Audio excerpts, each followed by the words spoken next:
ये भाव का संसार है। इसके अपने मापदंड हैं, अपने तरीके हैं और इसलिए अगर हम चीज़ों को बहुत तार्किक तरीके से समझने का प्रयास करेंगे, तो हम औंधे मुँह गिरेंगे। बुद्धि को थोड़ा विश्राम, थोड़ा विराम, जो प्रेम में उतरता है, जो भक्ति में उतरता है और भक्ति और प्रेम असल में एक ही बात होते हैं। प्रेम इज़ अ नाउन, मैं प्रेम ही हो गया। But bhakti is the expression of prem. How do I express prem? तो इसीलिए ये गुरु खोज खाज करने के चक्कर में कभी नहीं पड़ना चाहिए। You will meet the right guru as you are ready for it. Otherwise आपके समक्ष आ भी जाएंगे ना, तो आप उनको वैल्यू नहीं कर पाएंगे।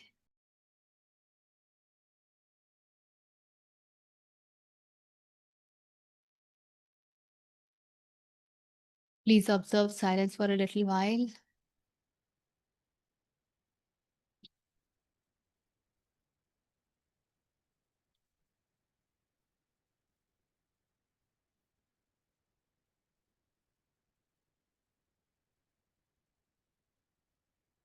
Get centered, get grounded.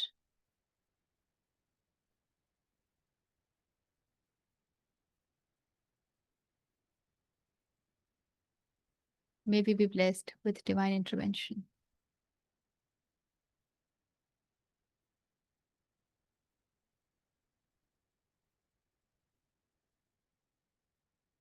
नमस्कार सभी को, स्वागत है। 11 अध्याय हमने समझने का प्रयास किया एक बार। अ, क्या कह रहे हैं कृष्ण और उसका जीवन में क्या हमारे लिए उपयोग है। तो क्या उपयोग है उसका जीवन में। और चलते चलते हम आप पहुंचे हैं बहुत ही सुंदर पड़ाव पर, और वो है भक्ति योग में प्रवेश।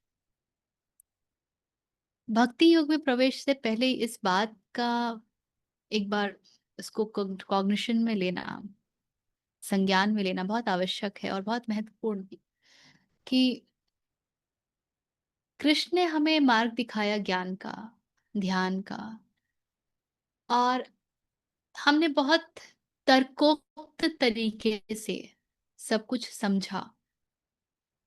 ज्ञान तो पूर्णतया सुतर्क पर आधारित है। लेकिन अब जहां हम अपने पैर रखने जा रहे हैं, यहाँ सारे ज्ञान की धज्जियां उड़ जाती हैं। ये भाव का संसार है। इसके अपने मापदंड हैं, अपने तरीके हैं और इसलिए अगर हम चीज़ों को बहुत तार्किक तरीके से समझने का प्रयास करेंगे, तो हम औंधे मुँह गिरेंगे। बुद्धि को थोड़ा विश्राम, थोड़ा विराम, ये अगर हम दे पाएँगे, तो बहुत आनंद आएगा। और ये मैं दावे के साथ इसलिए कह सकती हूँ क्योंकि जब मैं अपने जीवन को देखती हूँ, मैंने आरंभ ज्ञान योग से ही किया और ज्ञान योग में बहुत चली, वर्षों मनन चिंतन निधिध्यासन किया। जीवन में बहुत कुछ परिवर्तित हुआ। लेकिन फिर एक समय ऐसा आया जब बहुत ज्यादा ड्राइनेस थी, सूखा था, क्योंकि सब कुछ ही बेमतलब, कुछ भी तो यथार्थ नहीं है। फिर यथार्थ क्या है, सत्य क्या है, सत्य का तो कुछ पता ही नहीं। और शायद वो जो मेरे भीतर एक दर्द उठा था, I actually used to experience that pain, it used to pain me in the heart. और मुझे लगता था कि ये क्या है, इस दर्द का कोई उत्तर भी है क्या। और शायद उस पुकार ने ही मुझे उस पड़ाव पर लाके खड़ा किया जहां मुझे ऐसे गुरुओं का सानिध्य मिला, जिनके कारण और जिनके संगत में मैं भक्ति में उतर पाई। और इस स्थान का आनंद बिल्कुल अलग है। मुझे आज भी ज्ञान बहुत बहुत बिल्कुल 7वें आसमान पर लेके जाता है। लेकिन भक्ति का आनंद बिल्कुल अलग है। जब आप जानते हैं कि आपको तो कुछ करना ही नहीं है, सब कुछ तो हो रहा है। वो एक भजन है ना, मेरा आपकी कृपा से सब काम हो रहा है। क्या हम उस कृपा को रिकॉग्नाइज़ भी करते हैं? क्या हमें पता भी है कि वो वाक़ई कृपा है? क्योंकि मनुष्य की जो उसका जो कर्ता भाव में बैठे रहना है, उसमें बसे रहना है, वो तो उसे यही बताता है कि यदि कोई कार्य हुआ है और अच्छा हुआ है, तो देखो तुमने किया है, तुम्हारा श्रेय है। और क्योंकि मनुष्य श्रेय लेने में बहुत आगे है, उसे बहुत मज़ा आता है ये जानने में कि ये मैंने किया, मैंने कहा, मैंने बोला, मेरे द्वारा हुआ, मेरी मदद से हुआ। तो इसीलिए उसे लगता है कि जीवन में हर कार्य ही उसे ही करना है। लेकिन हम भूल जाते हैं कि हमारे जीवन का हर कार्य उस शक्ति के बिना नहीं हो सकता। हमारे भीतर इतनी शक्ति नहीं है। हाँ, हमारी शक्ति तब जागृत अवश्य होती है जब हम उस शक्ति के शरण में चले जाते हैं। तो आप निमित्त बन जाते हैं और बस वो शक्ति ही आपके द्वारा कार्य करती है। भक्ति बिल्कुल शरणागति हो जाना है। तो देखेंगे आज अब इसके साथ हम प्रवेश करते हैं प्रणाम गुरु 12वें माँ श्री राधे। श्री राधे। तो इसके साथ हम प्रवेश करते हैं भक्ति में और आभा जी पहला पढ़ेंगे, है ना?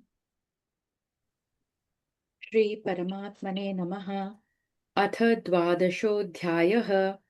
अर्जुन उवाच एवं सततयुक्ता ये भक्तास्त्वां पर्युपासते ये चाप्यक्षरमव्यक्तं तेषां के योगवित्तमाः। अर्जुन उवाच, अर्जुन पूछ रहे हैं। पीछे जो आखिरी सूत्र हमने देखा था, तब कृष्ण कहते हैं कि वो जो सिर्फ मेरे लिए कार्य करता है और जिसका सिर्फ मैं ही एकमात्र लक्ष्य हूँ, वो जो मुझ में समर्पित है और जो सभी प्रकार के अटैचमेंट से मुक्त है और पृथ्वी के किसी भी क्रिएचर के प्रति किसी प्रकार का द्वेष नहीं रखता है,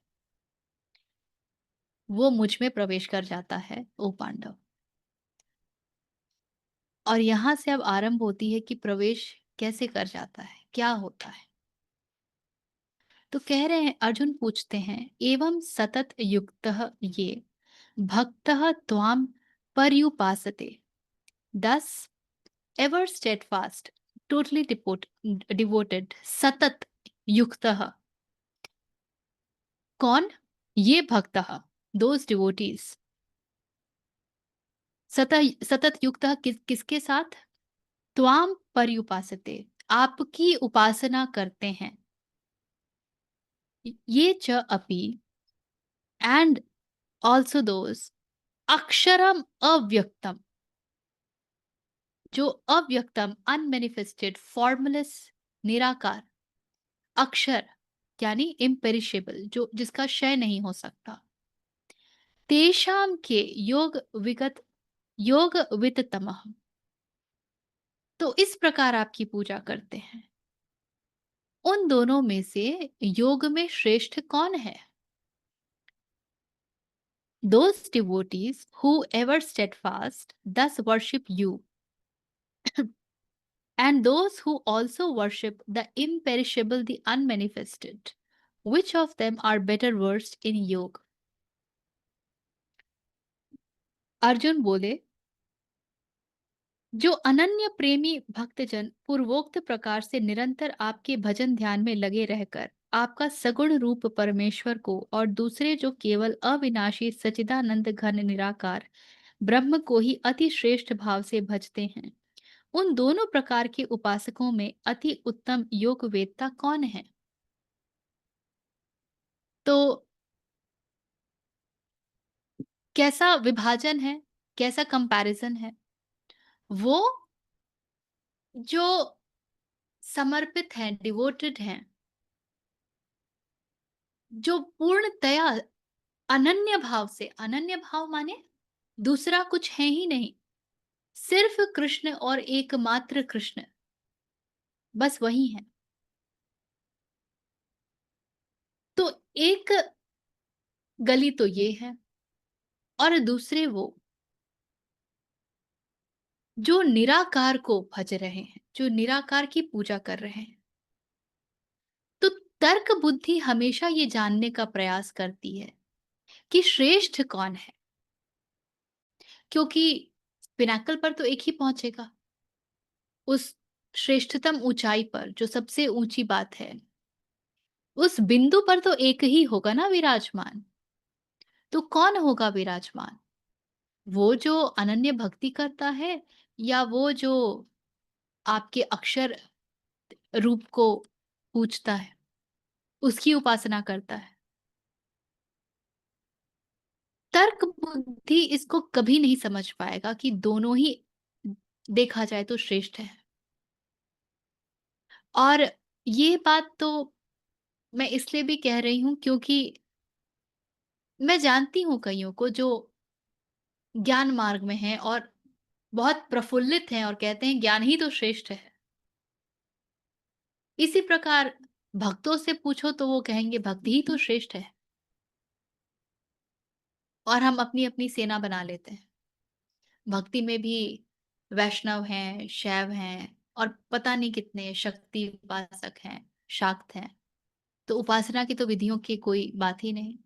उसी प्रकार ज्ञान में भी गीता है, योग वशिष्ठ है, उपनिषद हैं, ब्रह्म सूत्र हैं। क्या ही क्या-क्या किस-किस की उपासना कर लेंगे। और यहाँ हमें मैं भूल रही हूँ नाम, एक अलफ पढ़ो बुल्ले शाह कहते हैं, एक अलफ पढ़ो छुटकारा है। एक अलफ। तो अर्जुन का ये प्रश्न बता रहा है कि विराट तो देख लिया, जान लिया, लेकिन आरंभ में तो कहा था ना कुछ और कृष्ण ने कि क्या सर्वश्रेष्ठ है, तो अब फंस गए हैं। जो हमारी स्थिति होती है कि भाई मैं किसको सर्वश्रेष्ठ मानूं,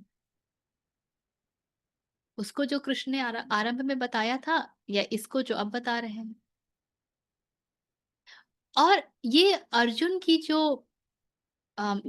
चाइल्ड लाइक या वेरी इनोसेंट, बहुत ही निर्दोष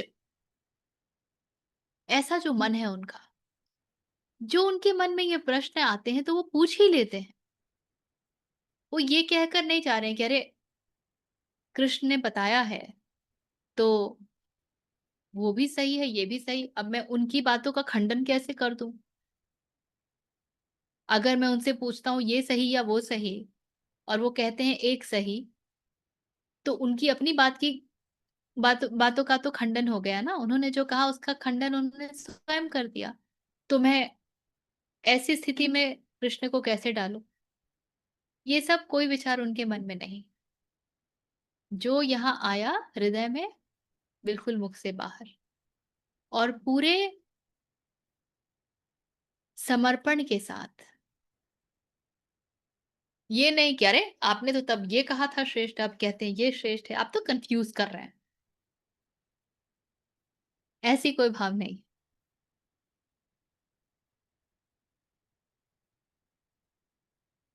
और ये बात उसे ही समझ आएगी जो,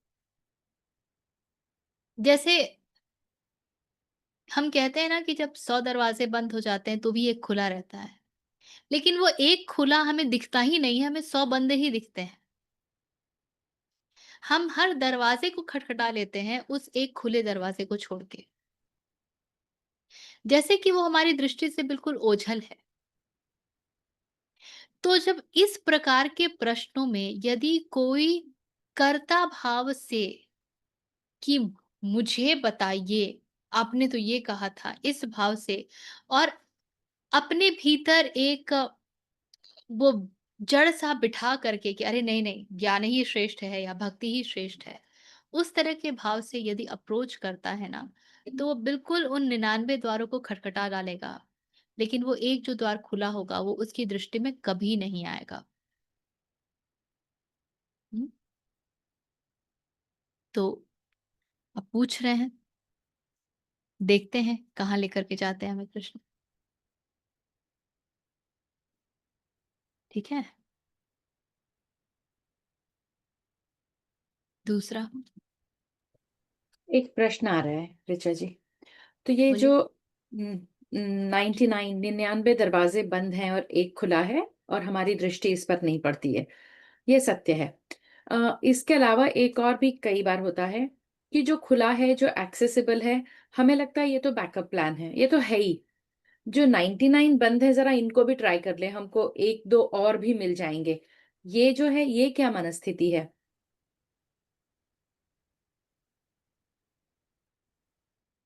ये स्थिति है जब हम हमारे भीतर एक प्रतिस्पर्धा कंपटीशन की भावना होती है ना, और हमेशा हम श्रेष्ठ ढूंढ रहे होते हैं, तो जो समक्ष होता है उसका तो महत्व कुछ होता नहीं है, लेकिन जो परोक्ष है, जो नहीं दिख रहा, जो प्राप्त नहीं है, अप्राप्य है, वो बहुत महत्वपूर्ण लगता है। क्यों? क्योंकि यदि मैं उसको प्राप्त करने की चेष्टा करती हूँ और वो मुझे प्राप्त हो जाता है, तो मेरे अहंकार को बहुत पोषण मिल जाएगा। मैंने प्राप्त किया, मैंने उसकी चेष्टा की सर्वप्रथम। I did not give up and then I achieved that. इसलिए वो जो दृष्टि में है, वो कभी महत्वपूर्ण नहीं होता है। और दूसरा, हम बहुत अन्यथा ही क्यूरियस भी होते हैं। हर चीज़ को जानने की इच्छा रहती है, कौतूहल बना रहता है, भले उससे हमारा कोई प्रयोजन हो चाहे ना हो।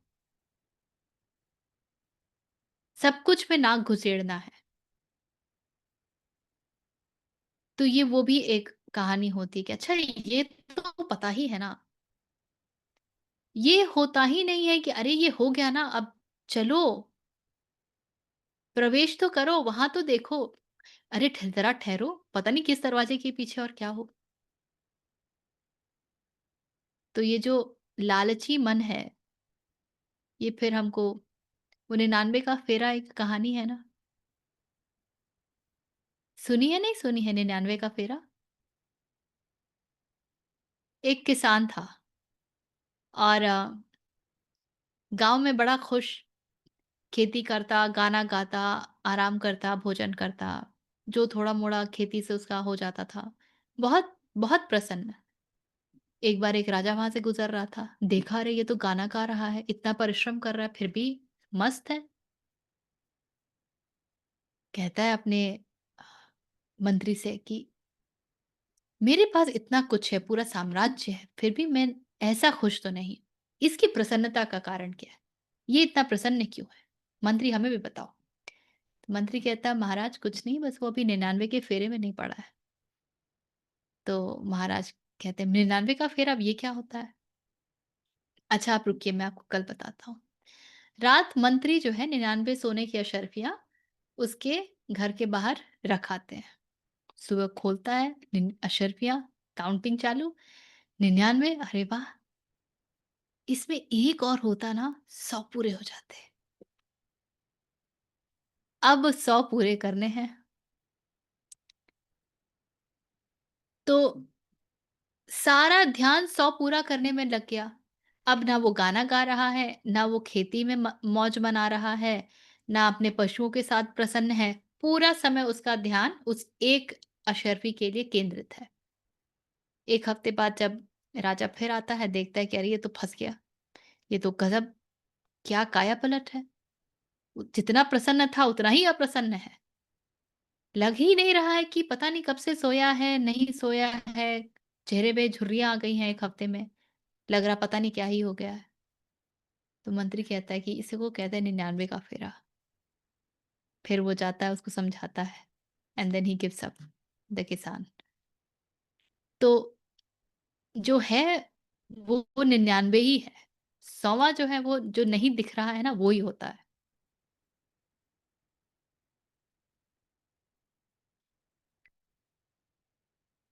और भक्ति है जो काउंटिंग ही नहीं करती है। वो बोलती है एक ही 100 है, कोई काउंटिंग की आवश्यकता ही नहीं है। हुँ, चलिए दूसरा। श्रीभगवानुवाच मय्यावेश्य मनो ये मां नित्ययुक्ता उपासते श्रद्धया परयोपेतास्ते मे युक्ततमा मताः। तो अब कृष्ण कहते हैं, श्री भगवान उवाच मयि आवेश्य मनः ये मां नित्ययुक्तः उपासते। मयि मुझ में, ऑन मी, आवेश्य मनः मन को फिक्स करके, वे माम नित्ययुक्ता, वे मुझ में सदा नित्य युक्त रहते हैं, एंगेज रहते हैं। कैसे? उपासते, उपासना करते हुए एंगेज रहते हैं। श्रद्धया परया उपेता, विथ श्रद्धा, सुप्रीम एंडोट, ते में युक्त तमह मता। By me they are best versed in yoga, ऐसा माई मतः, इन माई ओपिनियन, मेरे मत में।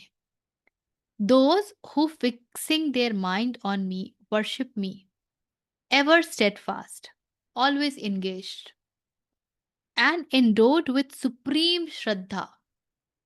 They, in my opinion, are the best versed in yoga.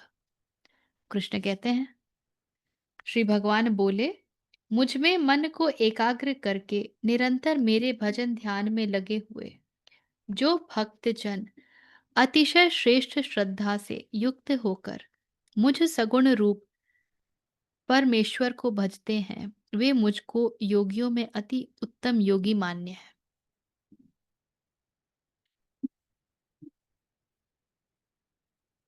उत्तर तो दे दिया कृष्ण ने।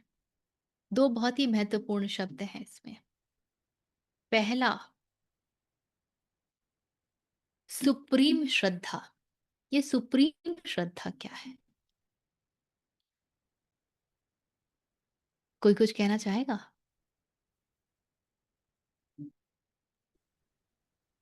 जो कुछ भी है भगवान ही है। मतलब कि उसके पास कोई प्लान भी नहीं है कि मैं अपना प्रयास भी कर लूं, अपने मित्र से भी सहायता ले लूं। ऐसा कुछ नहीं है। There is only one which is भगवान, जिसमें श्रद्धा है। शायद ये परम श्रद्धा हो सकती है।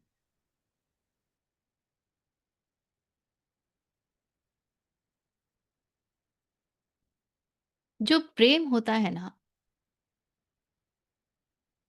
वो हम कुछ भी कहें, एक प्रकार से वो वाकई अंधा होता है। जब भक्ति का आरंभ होता है, तो वो व्यक्ति उसी क्षण वहां उतर जाए ऐसा आवश्यक नहीं है। एक पेडेस्टल से शुरुआत होती है, और वो पेडेस्टल ये है कि मैंने दिया। और ये वो लोग कभी नहीं कर पाते हैं जिन्होंने they have not hit their lows, कर्ता भाव में बिल्कुल घुस के सब सब कुछ कर लिया, लेकिन फिर भी थक हार गए। जब तक ये स्थिति मनुष्य की नहीं होती है ना, मनुष्य के भीतर एक बड़ा विश्वास होता है कि वो कर लेगा। मैंने प्रयास ही कहा किया। वो ये बोल ही नहीं पाता है कि प्रयास तो करना मेरा कर्तव्य है, उसी के लिए तो मैं बना हूं। जो परिश्रम का फल है, जो भी इसका रिजल्ट है, उसके ऊपर तो जब ईश्वर कृपा होती है, तभी कुछ होता है। तो जो प्रेम में उतरता है, जो भक्ति में उतरता है, और भक्ति और प्रेम असल में एक ही बात होते हैं। प्रेम इज़ अ नाउन, मैं प्रेम ही हो गया। बट भक्ति is the expression of prem. How do I express Prem? Through भक्ति। मुझे कृष्ण से बहुत प्रेम है, तो मैं क्या करती हूँ? मैं उनकी भक्ति करती हूँ। The one who is in real love, they are in certain way deaf to everything else, blind to everything else. तो प्रेम एक प्रकार का अंधा समर्पण होता है। मैंने छोड़ दिया उस पे। तो जब मैंने छोड़ा तो क्या हुआ? मैं का पूर्णतया तत्क्षण त्याग हुआ। I don't exist now. All that exist is that.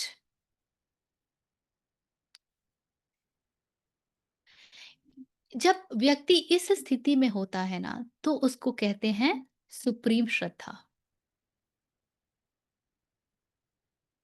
ये ये वो क्षण है जब आप प्रश्न उत्तर और इन सभी में फँसते ही नहीं हैं। आप कहते हैं अच्छा जो वो देगा, जैसे देगा, जो मुझ तक पहुँचना होगा वो पहुँच जाएगा, और उसके अलावा कुछ की आवश्यकता नहीं।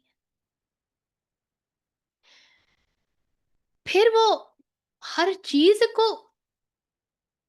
उधर समर्पित करने को तैयार होता है, क्योंकि अब वो ही नहीं बचा तो उसका क्या?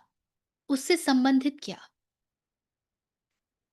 जब कोई यहाँ पहुँचता है ना, तो वो होती है सुप्रीम श्रद्धा, अनन्य श्रद्धा। और कृष्ण कह रहे हैं कि उनकी भक्ति अनन्य श्रद्धा से कोई करे, और कैसे करे? Fixing their mind on me, अपने मन को मुझ पर एकाग्रचित्त करके। अब ये बहुत मजेदार बात है, क्योंकि मन का तो स्वभाव ही चंचल होना है। एकाग्र मन असल में कुछ होता नहीं है, हम कहते हैं, क्योंकि वो हमको एक सहूलियत प्रदान करता है कि अरे मेरा मन बहुत शांत हो गया है। तथ्य तो ये है कि जब मन शांत होता है तो मन बचता ही नहीं है। मन का होना माने विचार का होना। जब आप विचार शून्य हो गए तो मन बचा ही नहीं। इसीलिए ध्यान योग में कहा जाता है कि जब आप एकाग्रचित्ता की ओर बढ़ते हैं, या जैसे कि पतंजलि हमें बताते हैं धारणा ध्यान समाधि, तो जब आप धारणा की ओर बढ़ते हैं तो आप कुछ को भी धारण कर लीजिए। आप एक पत्थर पकड़ लीजिए, आप कोई भी ऑब्जेक्ट ले लीजिए, लेकिन then only that exist. And that exist माने you get into it totally, you become that. किसकी कहानी है मुझे याद नहीं है, पर कहते हैं कि शिष्य को कहा गया, शिष्य ने कहा कि क्या मुझे सत्य प्राप्त हुआ, मुझे समझ आई? तो गुरु ने कहा कि तुम उन बैम्बूज को देख रहे हो, उन बांस को देख रहे हो, जब हवा चलती है तो जिस तरफ हवा चलती है वो बिना किसी रेजिस्टेंस के उस तरफ झुक जाते हैं। सच फ्लेक्सिबिलिटी। कुछ पूछते नहीं, कहते नहीं, किसी प्रकार से अड़ियल बुद्धि नहीं दिखाते। तुम जिस दिन वैसे हो जाओगे ना, तुमको सत्य उपलब्ध हो जाएगा। तो शिष्य गया बांस के जंगलों में और वहीं तपस्या करने लगा। फिर उसे लगा अरे, जब तक मैं बांस रूप ही ना हो जाऊं तब तक मुझे पता ही कैसे चलेगा कि बांस कैसे झुकता है बिना रेजिस्टेंस के। और फिर वो बांस रूप ही हो गया। तो एकाग्रचित्त होने का अर्थ होता है कि कुछ को भी ऐसा जान लेना कि आपने संपूर्णता से उसको जान लिया। जब व्यक्ति ऐसा हो जाए कि वो ये भूल जाए कि उसको इस संसार में कुछ करना है, वो श्रम करेगा तब उसे भोजन मिलेगा, वो कुछ चाहेगा तभी कुछ कर पाएगा। सत्य तो ये है कि उसके चाहने से उसका श्रम उस पर निर्भर ही नहीं करता।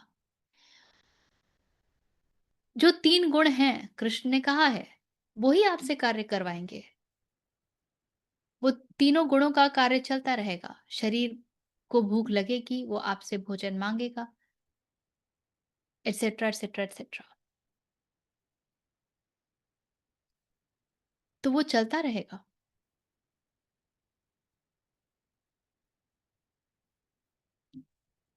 तो कृष्ण कहते हैं कि जो इस प्रकार से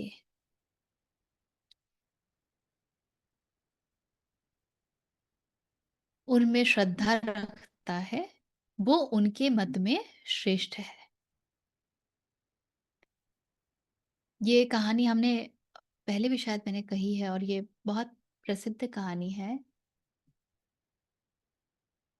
स्वामी राम की है शायद या क्या है। कहते हैं कि जंगल में गए थे, एक रात्रि में रुके थे कहीं पर, तो जब सो गए तो आवाज़ आ रही है राम, राम, राम, राम। तो जो जिसके घर आश्रय लिया था, सोच रहा है कहाँ से आवाज़ आ रही है? कुटिया के बाहर गया कि इस जंगल में कौन राम, राम जप रहा है अर्धरात्रि को। जैसे ही कुटिया से दूर जाता आवाज़ क्षीण हो जाती, तो उसको इतना तो समझ आया कि कुटिया के आस-पास ही आवाज़ है। तो कुटिया के वो फिर भीतर प्रवेश करता है, आवाज़ और बढ़ जाती है, तीव्र हो गई। तो ध्वनि को जानने का प्रयास कर रही है, आ कहाँ से रही है? क्योंकि स्वामी राम तो सो रहे हैं। और फिर उनके निकट जाता है, तो देखता है कि उनकी रोम-रोम से ये ध्वनि आ रही है। उनके होंठ नहीं चल रहे, किंतु उनका संपूर्ण उनका जो तंत्र है, वो ही श्री राम को याद कर रहा है। तो भक्ति में अनन्यता रखना, सुप्रीम श्रद्धा रखना और एकाग्रता से मन को उस पर बिठा देना, ऐसा होता है कि आप बस अब वही ध्वनि निकल रही है और कुछ है ही नहीं और कुछ समझ में आता ही नहीं है। हमारी एकाग्रता तो ऐसी है कि हम जब कोई प्रयोजन उठाते हैं, पास्ट में देखा है ना लोगों को फीस्ट करते हुए। जब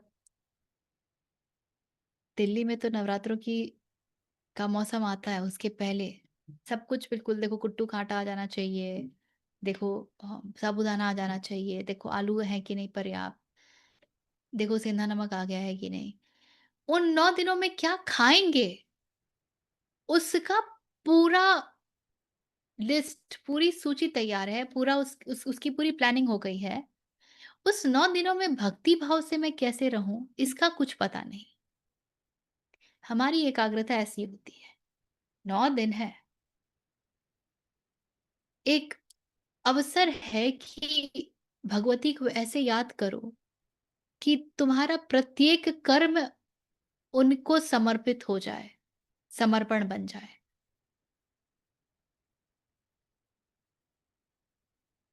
लेकिन ध्यान कहाँ जाता है? We live so much on the periphery, we live so much. ऐसी होती है हमारी एकाग्रता। टिका के रखना इतना इतना कठिन है और हम प्रयास भी नहीं करना चाहते हैं। सत्य तो ये है, हम प्रयास भी नहीं करना चाहते हैं। तो इसीलिए इस एकाग्रता को प्राप्त हो जाना, जहाँ मन इतना शांत हो गया है कि अब पत्थर मारो तो भी रिपल्स नहीं उठते। कैसा शांत। प्रयास कर लो रिपल्स उठाने का, पर कोई प्रभाव नहीं है।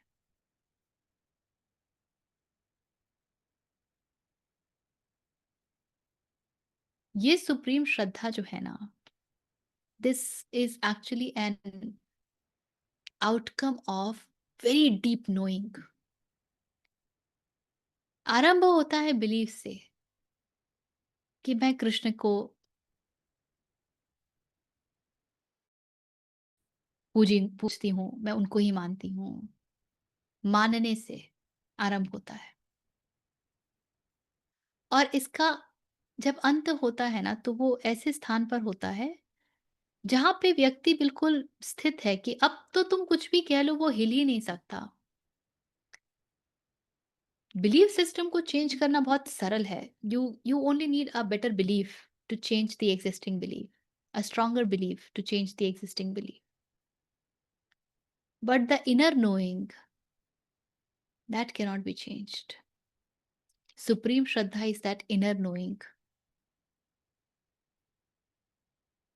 जब कोई आकर के कुछ भी बोल जाए, you will still be, it's okay, you know they don't know, and that's all। ठीक है।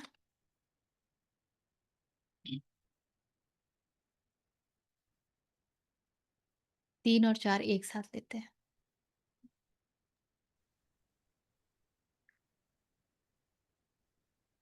ये त्वक्षरमनिर्देश्यम् अव्यक्तं पर्युपासते सर्वत्र गमचिन्त्यं च कूटस्थमचलं ध्रुवम् सन्नियम्येन्द्रियग्रामं सर्वत्र समबुद्धयः ते प्राप्नुवन्ति मामेव सर्वभूतहिते रताः। ये तु अक्षरम, but who the imperishable, anirdeshyam, the undefinable, avyaktam, the unmanifest, paryu upasate, worships, the omnipresent, sarvatragam, the omnipresent, achintya, the unthinkable, जिनकी चिंता नहीं की जा सकती है, the chakutastham, the unchangeable, achalam, the immovable, dhruvam, the eternal।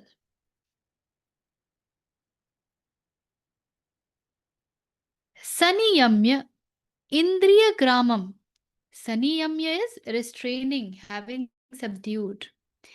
Subdued what? Indriya gramam, the gram of the indriyas means all the senses. Sarvatra sambuddhayah, everywhere, samabuddhayah, samabuddhi में, even minded, ते प्राप्तुवन्ति माम, they attain me, eva sarvabhuta hite rataha, also in the welfare of all beings। सर्वभूत हिते, हित में, रता, जो उनके हित में रत रहते हैं। तो पहले ये तो बता दिया कि जो सुप्रीम श्रद्धा से, अनन्य भक्ति से उनको ध्यान करते हैं, वो उनके लिए श्रेष्ठ हैं। पर अब उसके आगे कह रहे हैं, क्योंकि ये तो बड़ा आसान है पकड़ लेना, मन तो पकड़ना जानता है, और कृष्ण उनसे ज्यादा मन को कौन समझता है। But then those also who worship the imperishable, the indefiable, the unmanifest, the omnipresent, the unthinkable, the unchangeable, the immovable, the eternal, माने the निराकार one, having restrained all the senses, और अपने सभी इंद्रियों को restrained करके इस जो इनको इसको पूछते हैं, the eternal, sorry, having restrained all the senses, even minded everywhere, engaged in the welfare of all beings, verily they reach only myself।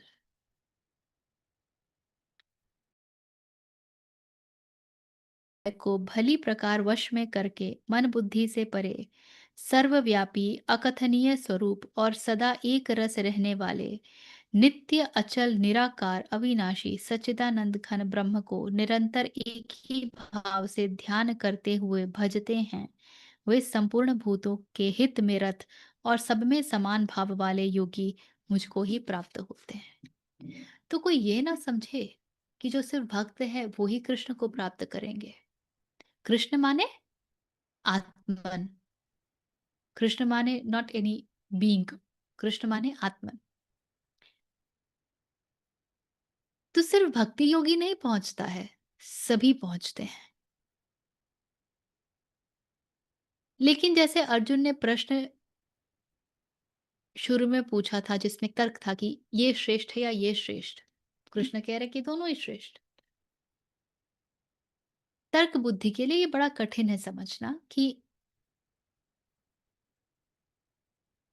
ये दो बिल्कुल विपरीत से दिखने वाले, ये एक साकार है, ये एक निराकार है, ये दोनों ही कैसे पहुंच जाएंगे भाई? दोनों में से one has to be better, no? Which is what causes so much of matbhed in how we look at even truth. इसीलिए शून्यता और पूर्णता में हम भेद करते हैं। लेकिन मजेदार बात तो यह है कि दोनों सेम है, बिल्कुल जैसे एक सिक्के के दो पहलू। जो शून्य हो जाएगा वो पूर्ण हो जाएगा, जो पूर्ण होगा वो स्वतः ही शून्यता को प्राप्त करेगा। तो आवश्यक क्या है? आवश्यक है कि हमें अपना मार्ग समझ में आए। हम ये समझ पाए कि मुझे निराकार की भक्ति करनी है, उस मार्ग से जाना है, या मुझे इस मार्ग से जाना है जहां मैं साकार की भक्ति करूं। क्योंकि पहुंच तो दोनों एक ही स्थान पर रहे हैं।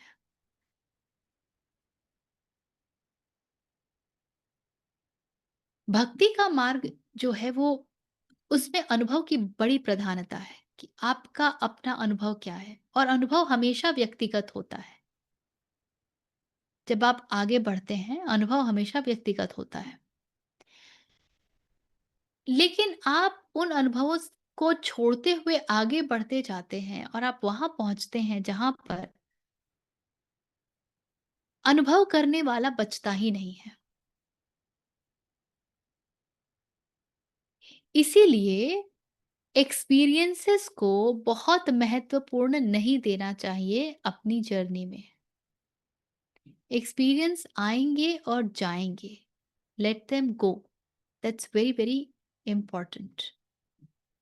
उसको पकड़ लिया तो आप बस अब वहीं लटक गए।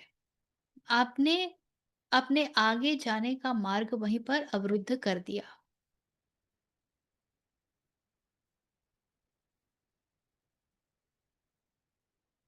तो जब हम अपनी वृत्तियों को समझते हैं तो बड़े सारे लोगों के भीतर एक जिज्ञासा भी आती है और एक इच्छा भी आती है कि मैं गुरु कैसे ढूंढूं, कैसे खोजूं।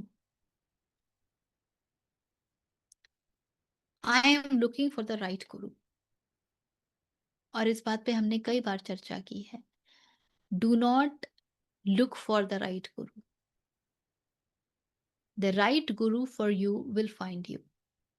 That's a process in spirituality. लेकिन एक और बड़ी मजेदार घटना घटती है इसमें, क्योंकि विपरीत एक को एक दूसरे को बहुत अट्रैक्ट करता है ना। तो हम जब गुरु ढूंढने निकलते हैं ना तो हम ऐसे गुरु को ढूंढते हैं जैसे कि मैं पैसे को नहीं छोड़ पा रही और यहाँ एक त्यागी गुरु बैठा है, अरे बाप रे।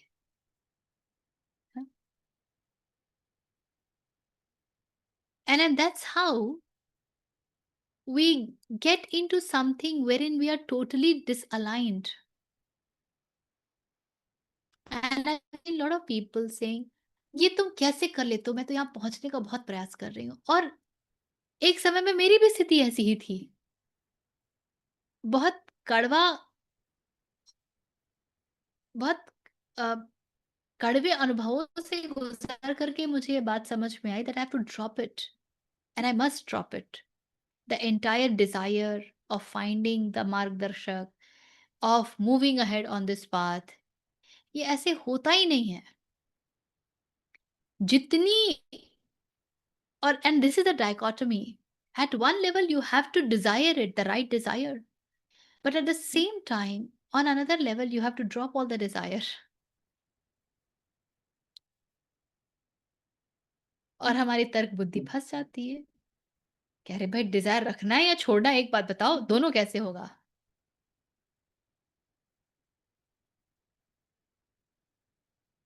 और अध्यात्म कहता है कि होगा सब कुछ एक साथ ही।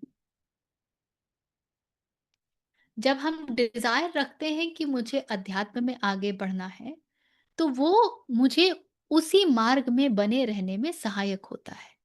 हम संसार के प्रलोभनों से अपने आप को थोड़ा-सा अलग कर पाते हैं, अपने भीतर एक दृष्टा भाव को जन्म दे पाते हैं और उसमें स्थित रहने का प्रयास कर पाते हैं। And then you have to drop the desire. What desire you have to drop? You have to drop the desire of achieving something। मैं कहाँ तक पहुँची? क्योंकि पहुँचना तो कहीं है ही नहीं। It's a matter of just realisation. किसी गुरु ने ये नहीं कहा कि it's an achievement. The word used is ज्ञान हो जाना, आत्मज्ञान हो गया।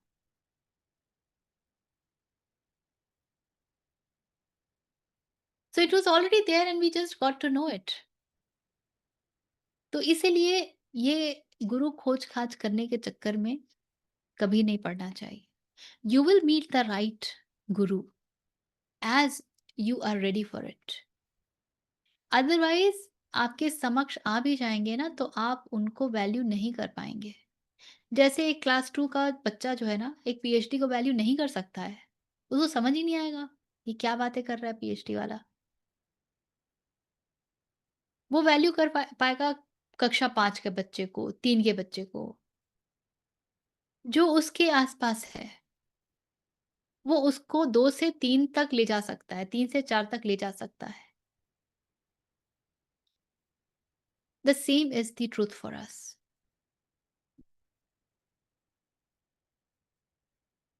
एक बार गई थी मैं, it's been more than an year. I went to Jammu.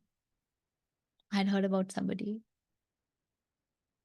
तो ऐसे जब जाना है तो जाना है। वहाँ गई, ठीक है, सब कुछ जो भी था, वापस आई। तो one lady from that place, बीच-बीच में उनको मेरी याद आ जाती है तो मुझे फ़ोन कर, "चाचा आप कब आ रहे हो?" जैसे दीदी अभी तो मेरे आने का कोई प्लानिंग नहीं। "आप समझ नहीं रहे हो, आप क्या खो रहे हो?" जी, ठीक है।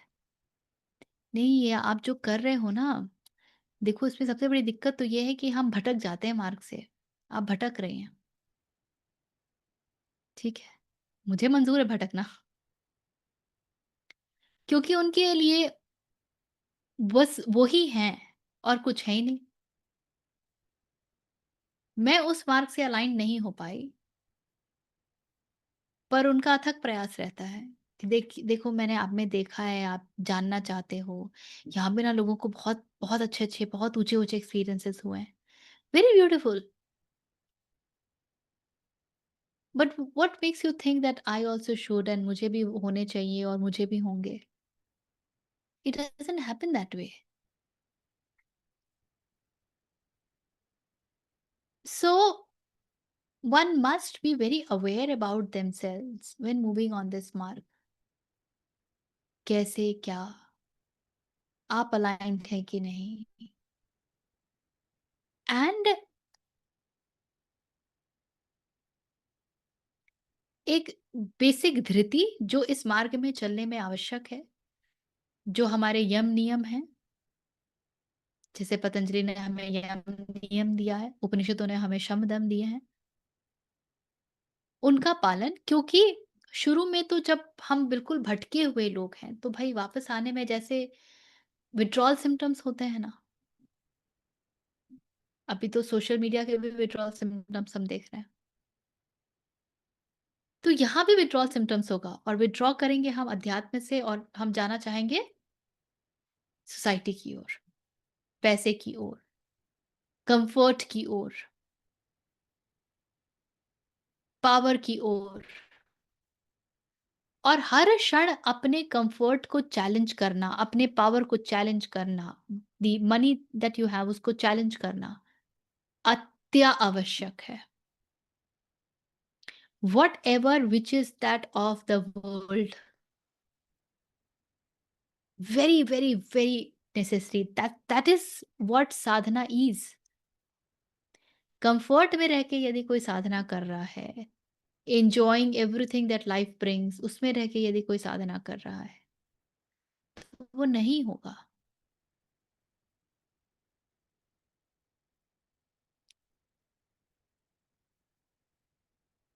तो कृष्ण कहते हैं कि ये मत समझना कि सिर्फ भक्ति वाले ही पहुंचेंगे।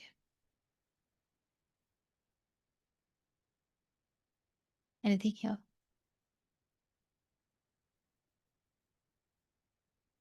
फिफ्थ ले ले। क्लेशोऽधिकतरस्तेषाम् अव्यक्तासक्तचेतसाम् अव्यक्ता हि गतिर्दुःखम् देहवाद्भिरवाप्यते। क्लेशः अधिकन्तरः तेषाम् अव्यक्त आसक्त चेतसाम्।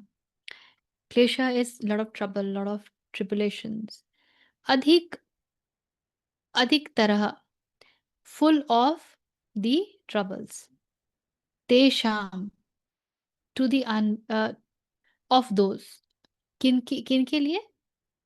जो आसक्त हैं किससे? अव्यक्त से। अव्यक्त आसक्त चेतसा, दोज माइंड्स, वो चेतनाएं जो अव्यक्त के साथ आसक्ति रखती हैं, माने जिसकी अभी बात कर रहे थे कृष्ण। अव्यक्त ही गति ही दुखम, द अनमेनिफेस्ट इंडीड दुखम, it's a path of lot of pain and problems. देह वद भी अवाप्य, for whom? Exceedingly difficult path for the embodied. अव्यक्त आसक्त चेत, हाँ ठीक है। Greater is their trouble whose minds are set on the unmanifested, for the goal of the unmanifested is very hard for the embodied to reach. अव्याप्ते is to reach. उन सच्चिदानंद घन निराकार ब्रह्म में आसक्त चित्त वाले पुरुषों के साधन में परिश्रम विशेष है, क्योंकि देहाभिमानियों के द्वारा अव्यक्त विषयक गति दुख पूर्वक प्राप्त की जाती है।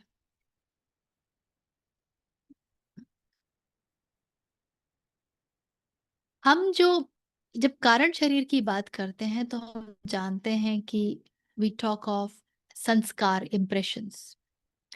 सोचिए ये कैसे संभव है कि हम पता नहीं कितने जन्मों के इम्प्रेशंस को कैरी कर रहे हैं, कितने जन्मों के संस्कार को कैरी कर रहे हैं। इसका अर्थ क्या है?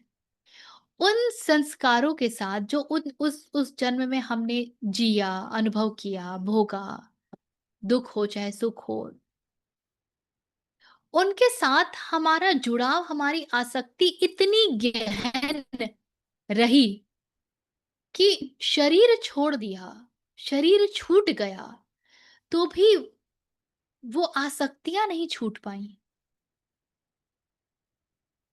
आप समझ रहे हैं कितनी डीप इम्प्रेशंस होती हैं ये, जो हम टेंडेंसीज कहते हैं।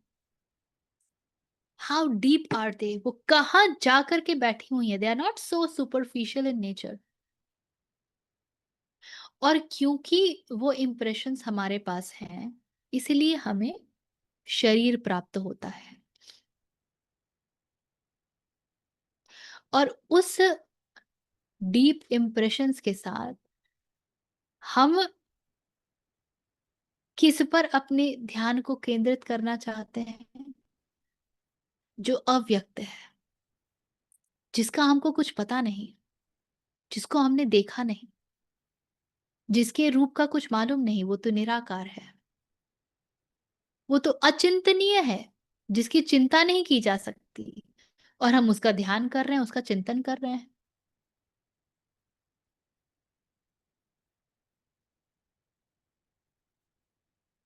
तो इस शरीर में इतने सारे इम्प्रेशंस के साथ बैठ कर के उसका चिंतन कर पाना अति, अति, अति कठिन है और वो आपको बहुत दुःख और पीड़ा देगा।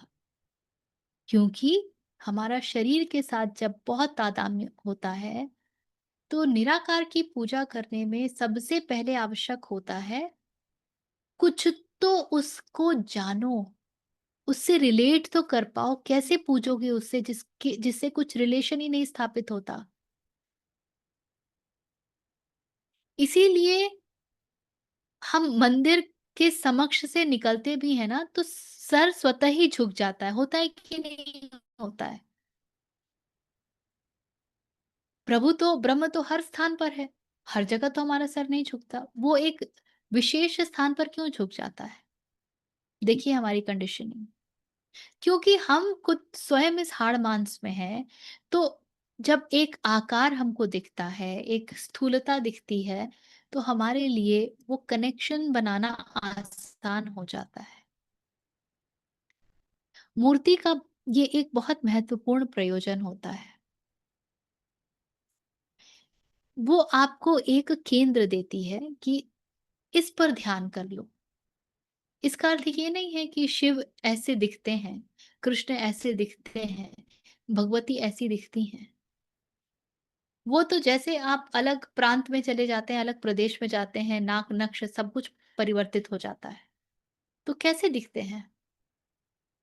वो बस एक साधन रूप में आपको मिलता है, ताकि आप अपनी एकाग्रता उस पर केंद्रित कर सकें।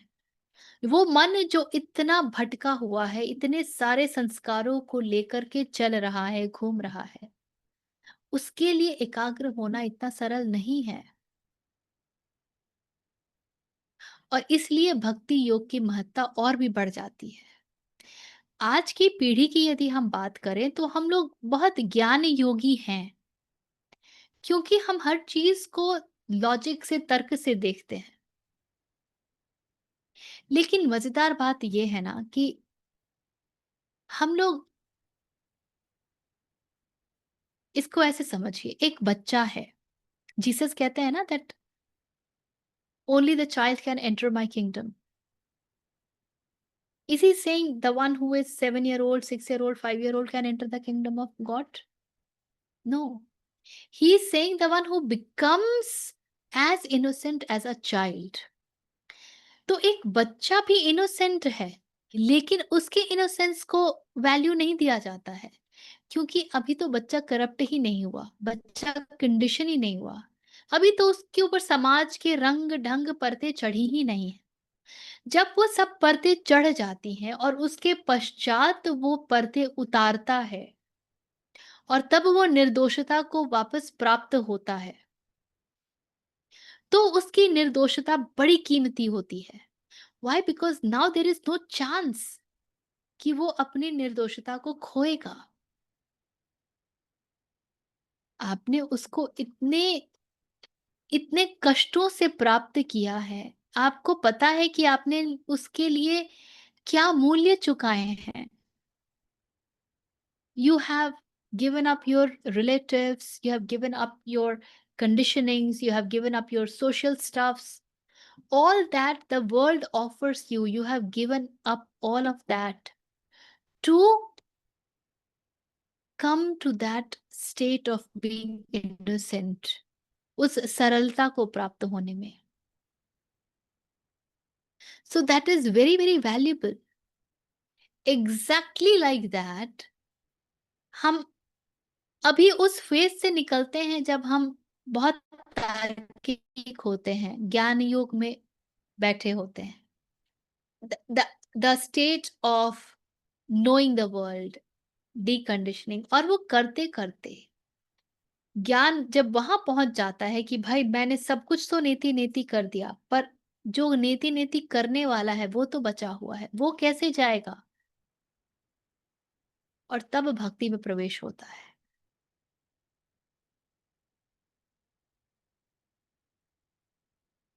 तो इसीलिए आज के युग में वी आर एक्चुअली स्टैंडिंग, और इसलिए आप देखेंगे कि a lot of bhakti thing is actually sprouting. We are seeing bhakti movements.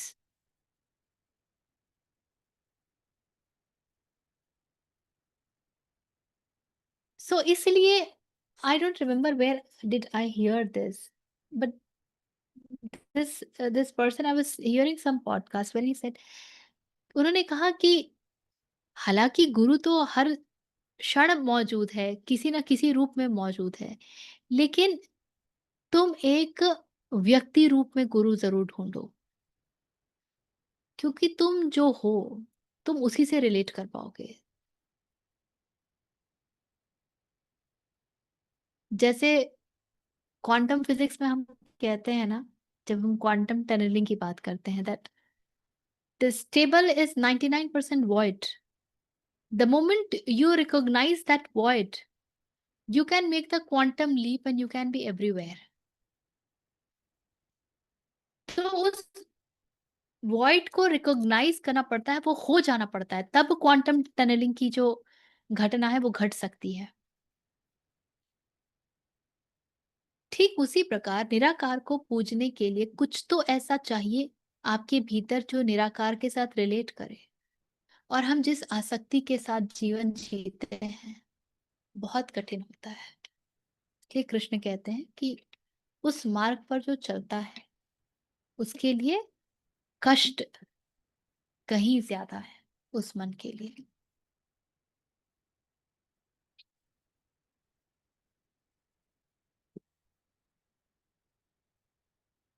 ठीक है।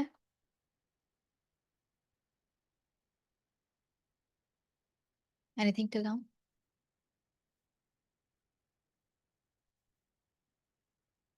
आज यहीं विराम देते हैं। Anything that's to be discussed और सो?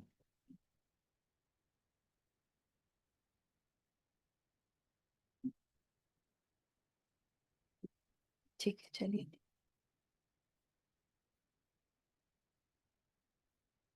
Close your eyes, take a deep breath. If you know, you can chant along or just me. Om Purnamadaha Purnamidam Purnat Purnamudachyate Purnasya Purnamadaya Purnameva Avashishyate. Om Shanti Shanti Shanti.